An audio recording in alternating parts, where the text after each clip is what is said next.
Hi, this is Ron McTuber playing the Hunter on PC, and today we're taking a look at the brand new extended render range, the 30 by 65mm spotting scope and the 5.5 22 by 56mm rifle scope. The Eagle Mark 1, I've got it on my 340 Weatherby. We're in the clouds, we're up in the mountains on VDB. We're going for a 400-meter brown bear long leaderboard record for Ron, hopefully in this episode. Now we've got the spotting scope in front of me, and look at the size of that. That is a monster. I'm going to show you how it zooms in a minute on a mountain behind me.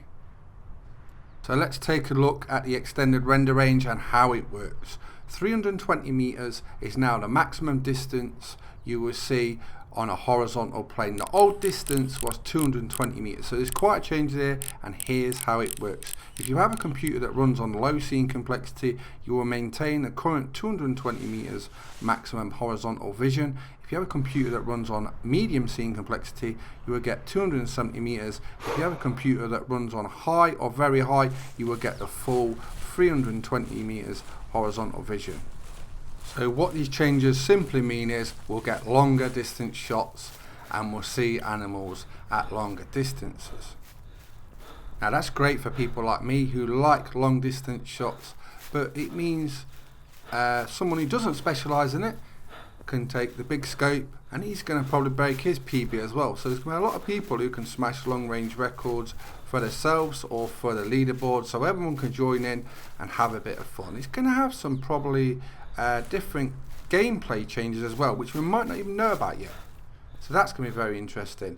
It's going to take a few months for people who do the absolute records to dial in the perfect maximum length shots. I think the 445 sort of range on White Rime Ridge will get smashed. You probably get 500 meters on there now. You don't know, if you get the perfect spot you may even get more. That's going to take a little while to dial in. I have had a little look earlier to check that out, and I've also had a look on here, sort of just having a little poke about, see what we can get, see if there's any new spots. But up to yet, I've not noticed too much. But I think White Rime, you will break 500 meters on there. Before we shoot anything, let's talk about the Eagle Mark 1 scope and what rifles it fits.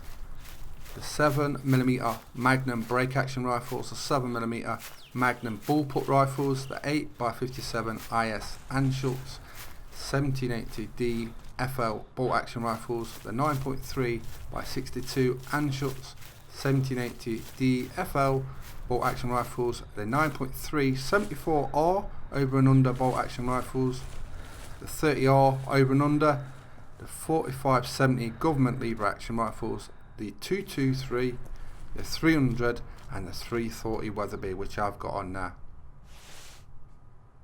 So it fits quite a few rifles and a lot of powerful rifles, and when you're shooting at this distance, that is exactly what you want. That's why I've gone with a 340 Weatherby, because if you ever come brown bear shooting on here and you're shooting over 340 or whatever distance, what happens is if you're not very precise, you often get body shots.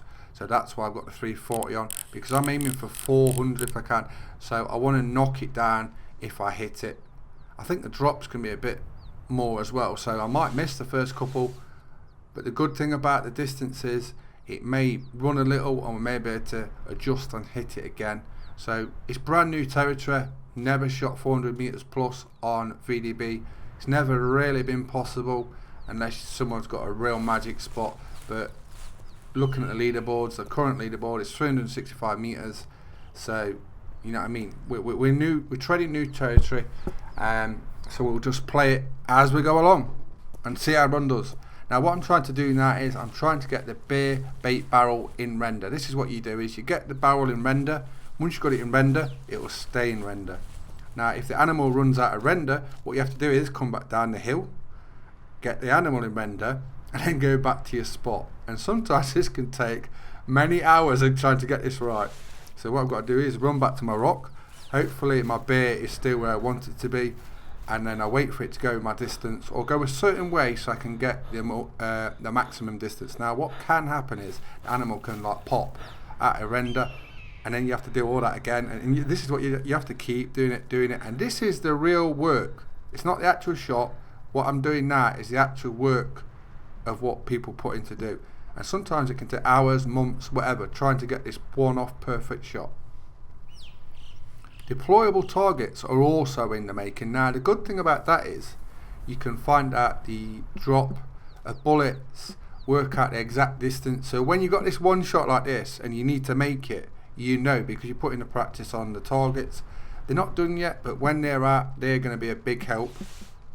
I used to use the barrel itself here when I was doing the bow shots, for record bow shots, and you dial it in, and once you've done it enough with like the tracer arrows, you can hit that spot 8 out of 10 times. So it's not luck, people practice and they get this right. Now currently it's about 380 meters, and like we've just been saying, the leaderboard is 365 meters. So we're way over, so I know the render distance has changed and it's working. You can see now on the rangefinder. On the spotting scope, we could ideally do with a rangefinder on it, because then it'd be perfect. But currently I'm having to swap from the rangefinder to the spotting scope and swap around. So ideally, if you're listening, devs, make a rangefinder for this. It would help a lot. So what Ron's doing now is I'm trying to work out where this bear is going to go so I can get the maximum distance shot from this animal. Long distance people who do this will try and work out the route. They probably know the route of where the animals are going to go from the layout of the land, because we've done it a few times, and you do roughly know where they might turn or go. There's one there over 400 meters. That's really surprising. I didn't think that'd be there. Right, here it goes.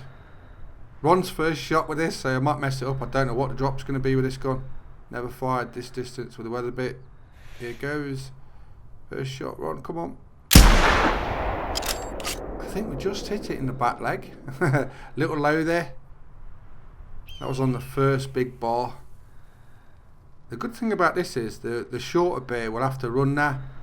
So we will get probably the maximum distance now. It depends if it stops. Sometimes the animals stop right on the draw distance, and it's like, I'm going to go in a minute, and they just wait there, and then they just pop. No, it's not too much difference. It's actually come towards me. I thought it might be further away, but it's still about 370. I was hoping the bear would continue on, and it is an actual valid trick. I used to do this when I first started playing the hunter to win a lot of the longest distance whitetail competitions. Won quite a few goals doing it. And what you used to do is, if the deer wasn't going to where you wanted, and there wasn't elevated reserves then, you know what I mean, Whiteheart's pretty flat in a lot of places, and we used to get the long shots from mainly meadows. So what you used to do was manufacture the maximum distance, and how you do it was, say there was a whitetail at like 150 meters, and you needed like 215 to get in for a chance to win. What you would do is you'd shoot to miss it and make it run, and then there's, just before it popped, like I say, it took a bit of a knack to get used to, but you used to hit it just before it popped, bang on 220, and then if you did that, you'd probably win a competition. So we used to call it the snooker shot for those that used to do it. But yeah, it is an actual trick. If you can't get the animal where you want it, sometimes shooting will scare it, and then you have to hit it just on the draw line. And like I say, a lot of these long distance people will know where that distance is. Now that's just getting 400 now, so Ron needs to shoot this, or we're going to blow our chance. Here it goes. Hopefully we'll do this better this time. The scope's all over everywhere. Steady up. I don't know. I know when hit it. That's definitely hit it. So I think the first shot we might have either wounded it or missed it, but that second shot is bang on the money. That looks good. That does look very good. So Ron's got to go and check out this blood track, and the only way to do this, or the quickest way to do it, is jump. It'll cost me a health pack, but or fast travel, but at least we'll find out. And it's the quickest way down. It can be the quickest way down, but as you can see, it's a long, long way. Right, let's pick the nearest place to spawn, and then we're going to run over and find this track. Now, will it be dead? Will we have got the brown bear? I don't know, because it could be body. If it's a body, basically with a rifle, forget about it. You've got to hit it again. With a bow, hit it anywhere and it'll die eventually. That's a good thing about long range bow shots. But the rifle, it's gonna be. It's here. It's here. We've got it. Let's see where we hit it. Lung heart. Lung heart. Now that should be over 400 meters, and I'm very happy with that, because I was thinking that's probably gonna be a body, if I'm honest. Right, let's collect this and see what the distance is. It's got to be over 400 surely. It is 413.7 meters, so we've totally smashed the leaderboards. Ron's really happy with that. We know the spotting scope works. We know the rifle scope, the Eagle Mark 1, works really well. Really happy. I know the render range is working as it should be as well. So we've got lots of long range videos to come from Ron. Drop in the comments what you want me to try and break next on the leaderboard. Long distance. There's plenty of animals to go at, so drop it in the comments and I'll see what I can do. Please subscribe to my YouTube channels. Hope you enjoyed the video, and thanks for watching. Bye bye.